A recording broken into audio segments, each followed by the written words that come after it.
So as we've already heard this morning, this shift toward an ecological civilization, this great transition, really is a paradigm shift. So this next session, we'll be talking a little bit more about paradigms and what this paradigm for an ecological civilization looks like. We have 4 wonderful speakers. I'm not going to give their bios because they are in the program book, both printed and the online version.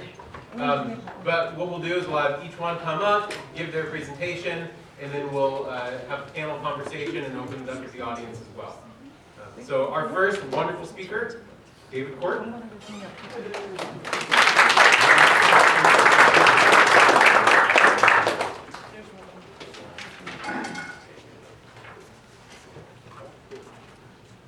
Thank you. That's certainly a wonderful introduction. Wonderful speaker.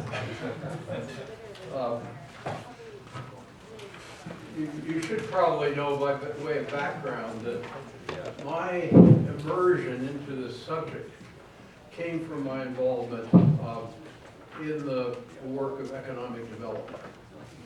Going out into the world as an American with the idea that we had it all right in the United States and we're going to take that out to the world and end poverty everywhere. You may have noticed it didn't quite work out. And now one could say that what most of the world doesn't want to be is the mess we've got in the United States. So we're kind of turning things on its head. I'm probably not going to use the term paradigm in my presentation, but everything I'm talking about is about a deep paradigm shift, a fundamental shift in our way of thinking, of understanding reality, understanding creation, and understanding ourselves, which of course we all have terribly badly wrong. I'm also very struck by this gathering and what it brings together. First of all, starting with an absolutely open and fearless description of our human situation and what a terrible situation we are in, the challenge before us, and the need to bring together wisdom and understanding from so many different traditions, particularly from both East and West, and from science, from religion, from philosophy, and from the day-to-day experience of ordinary people. Very rarely do we have a chance to engage in such a conversation at the depth that is being dealt with here. Now, in terms of, first of all, imperative, what we have to deal with as a species, and I use just a few statistics, we could spend the whole time just laying this out, but the first statistic is environmental. That as a global species, we are currently consuming at a rate 1.7 times what Earth can sustain. So clearly that is a huge problem, and what it means is everything over 1 is we are actively destroying Earth's capacity to support life. We think we're an intelligent species, so this is a bit of a problem. In addition, if you take the projections of human population, our total global population is expected at the least to grow to 11.2 billion people by 2100. That's a 50% increase over what we now have, and of course all putting additional demands on the one Earth with which we must learn to live. Now within that, in terms of social statistics, just one statistic kind of says it all. We have 8 individuals in the world, individual human beings, who now control financial assets equivalent to the total financial assets of the poorest half of humanity. That is by far the worst inequality we have ever experienced in the human experience. And it's all a consequence of the economy, the economic system, and as John was talking about the tremendous failure of our educational system, it is a direct consequence in many ways of the economics we teach, the agriculture we teach, the architecture we teach.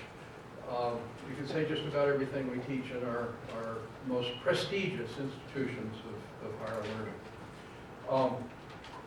Now, you take that apart, and the message is essentially everything must change. And it not only must change, it must change almost instantly. if we're going to make it. So we start out with the recognition that what we're doing here today and over this period is impossible. So then the next step is it is also imperative. So we're here to do the impossible and do it immediately, so we've got some serious work to do. You know, what we're dealing with, it's interesting, John's discussion of civilization.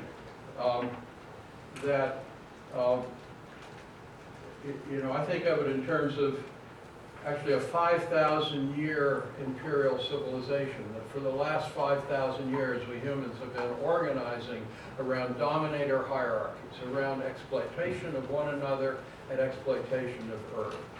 And the Industrial Revolution and, you know, the corporate rule that I write about, these are all just kind of current extensions of a much longer and much deeper process, which helps us understand just how difficult the transition is. Because our dominant cultures and our dominant institutions are all geared to sustaining exactly the thing that we have to change. So where we're going, we're seeking to go where humans have never been before. You know, we have many lessons from original indigenous humans, but as John points out, we're now a much larger species, much greater. There's no way that we can go back to that past, though we can draw lessons from it. And that's the deeper lesson, that we must be drawing lessons from every source of human understanding, our scientific understanding, philosophical, religious, and the experience of ordinary people. And we must bring that together into a fundamentally different way of understanding ourselves and our situation. Now,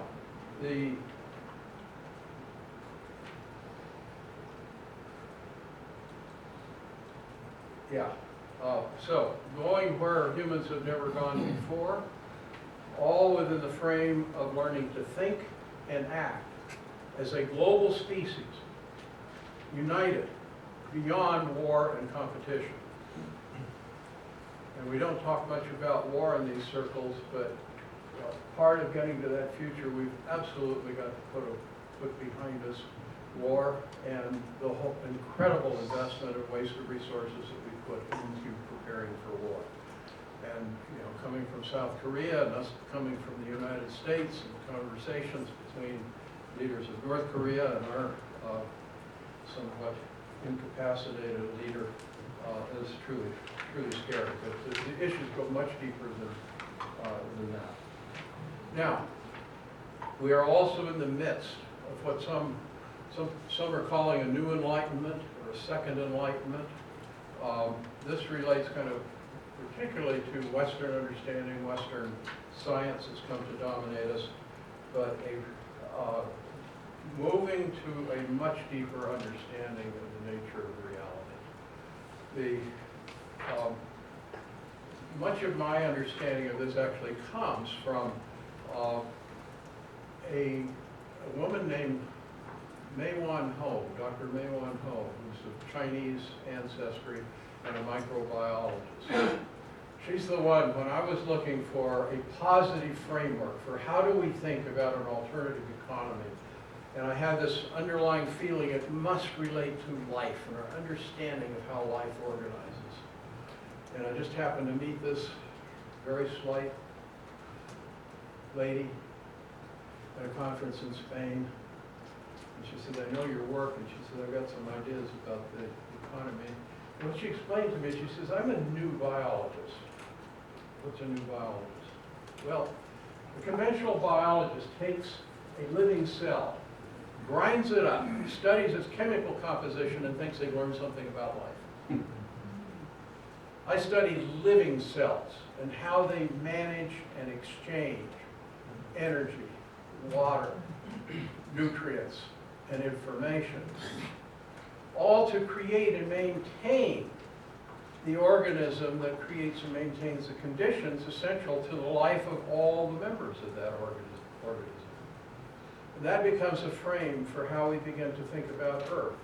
But all the many organisms of Earth, all the many people, but all the other species, including the microbiomes, who organize together to create and maintain the conditions that make this planet, so far as we know still, distinctive in all the universe.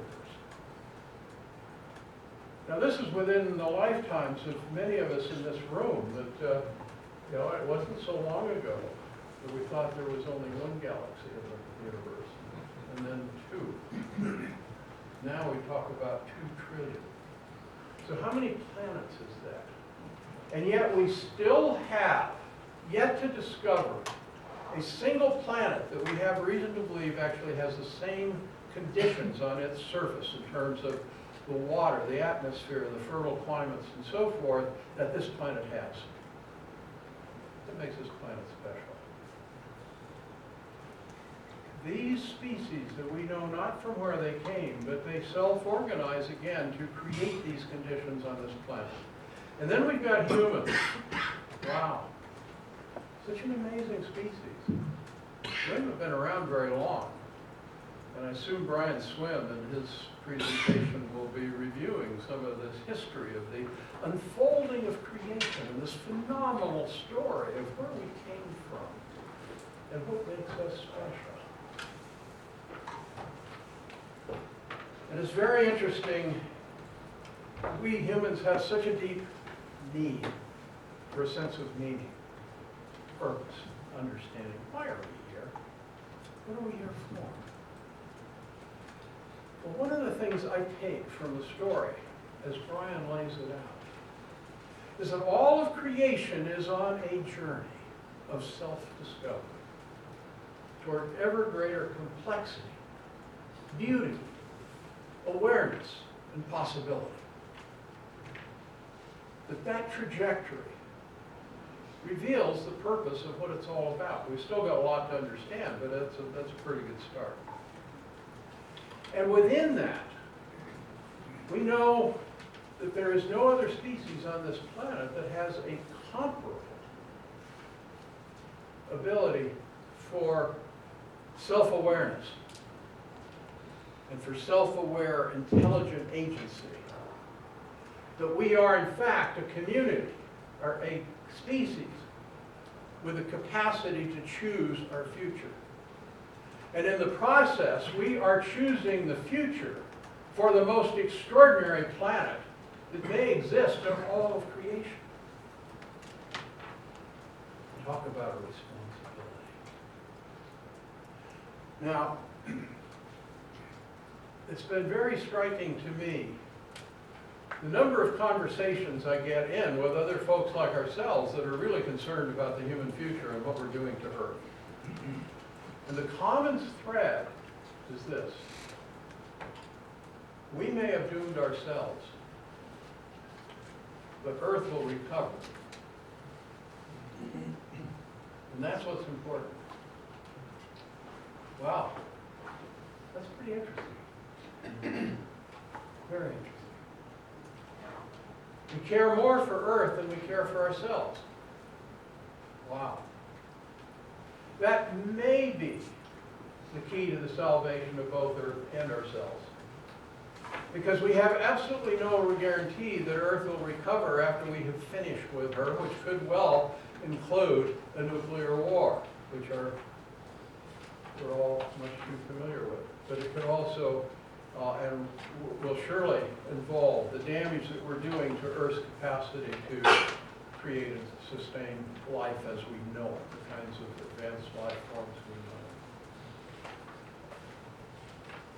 So what does that suggest in terms of the challenge before us if we were to discover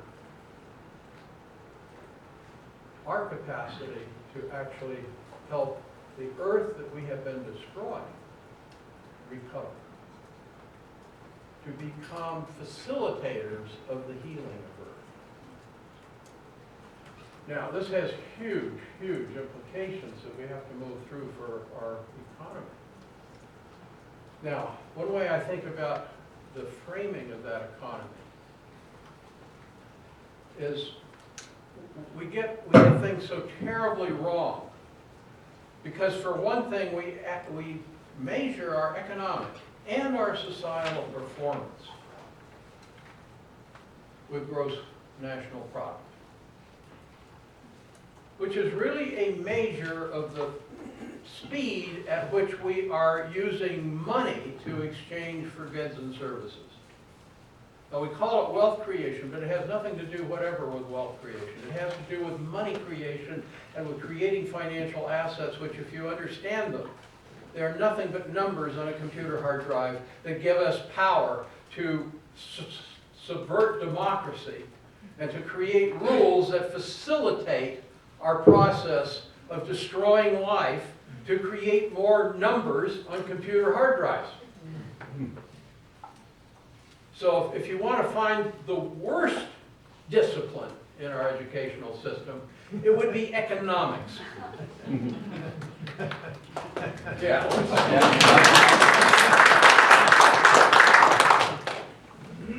So we absolutely have to move from the economics we have to the economics that John has been one of the leaders in creating. We call it ecological economics, which starts with Earth as a living system and with life as the foundation of all wealth and our well-being.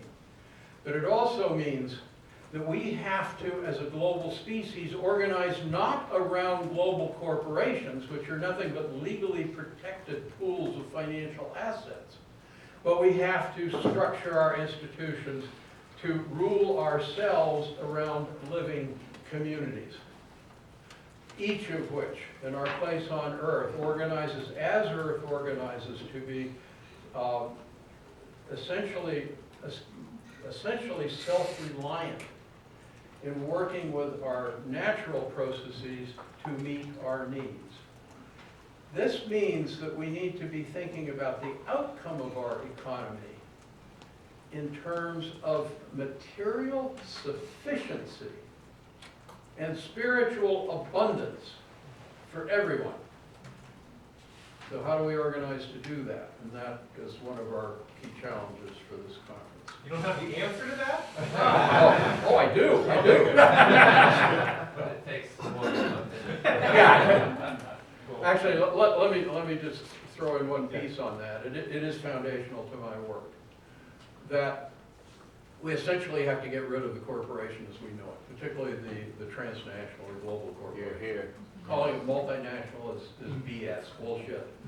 Because it is not, that means it's national everywhere, but they're not national anywhere. And what it means is corporations are created by government. There is no reason for a government, any government, to create a corporation except to serve a public purpose. Creating corporations to serve exclusive private purposes of a small select group of people makes absolutely no sense whatever. So we need to limit our corporations to corporation created by a government, which is then accountable to that government, which has no right to do business anyplace except within that government's jurisdiction without the approval of the government of where else it wants to live.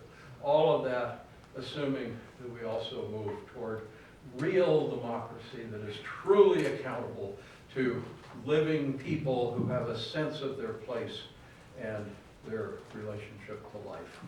So, thank you.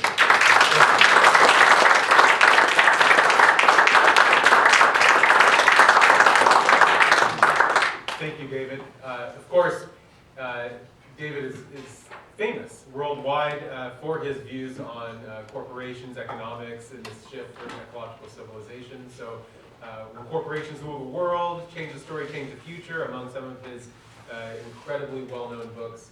So for more info on the stuff he was talking about, I recommend taking a look at those. Next up, we have Kum Shil Kang. Correct? Yes, perfect.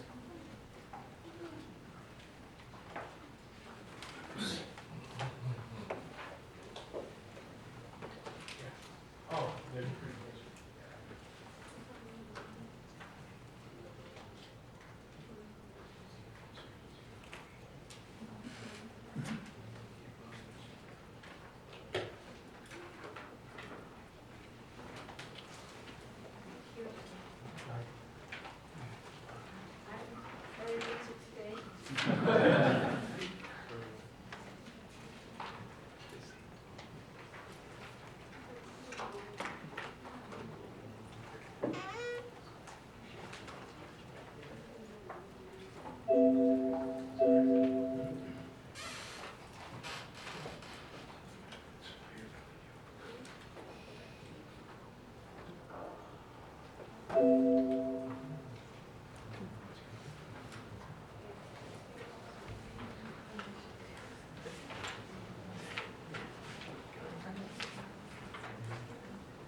consumption and production patterns outlines in Target 2012.8, the sustainable development and lifestyles in harmony with nature.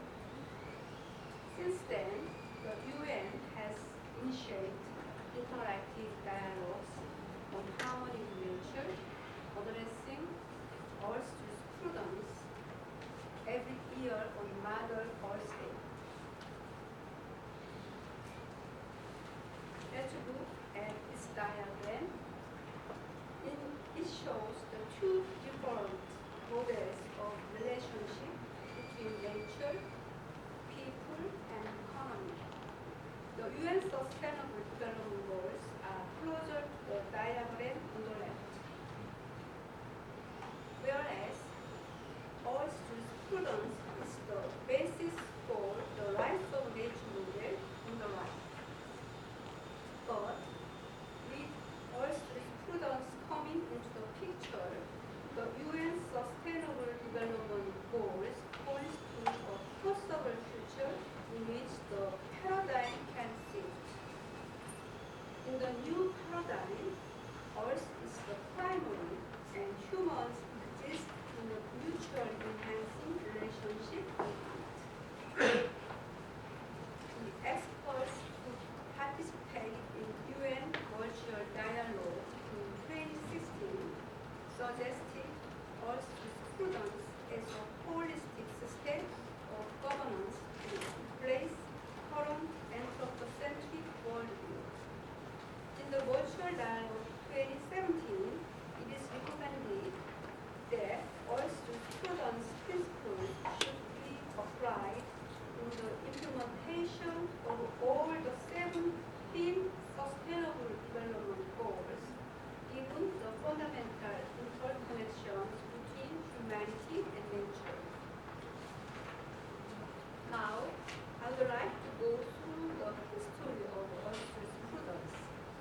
It has taken 15 years from the beginning to becoming a subject of UN initiative in Sustainable Development Goals. In 2021, the first Earth Jurisprudence Conference was held in Early near the Washington city. Thomas Bell called his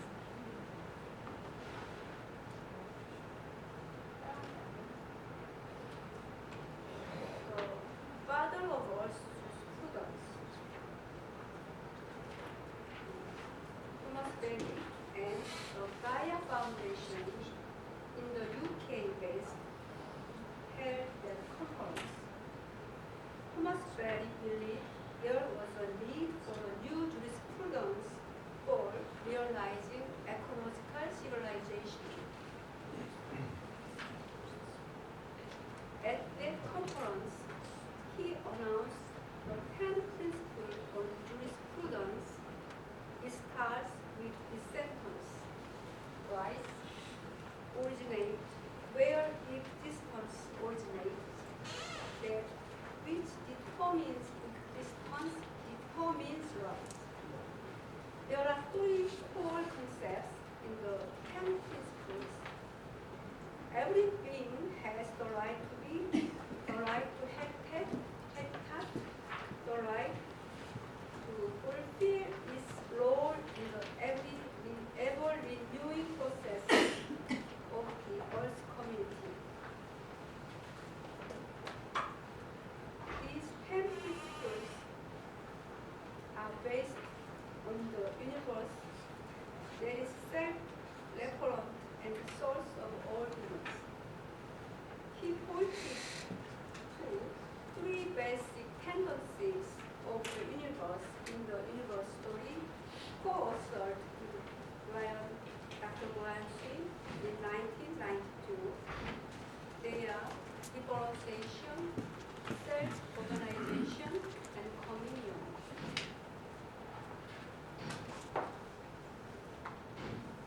In particular, self-organization directly is related to what it means to be a subject of law.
also students from the following 8 disciplines: all-centered law, ecological economics, education, holistic science, the humanities, philosophy and ethics, design and architecture, theology and spirituality. In the dialogue in 2017, this year, Dr. Klaus Bosselman of University of Auckland suggested a forum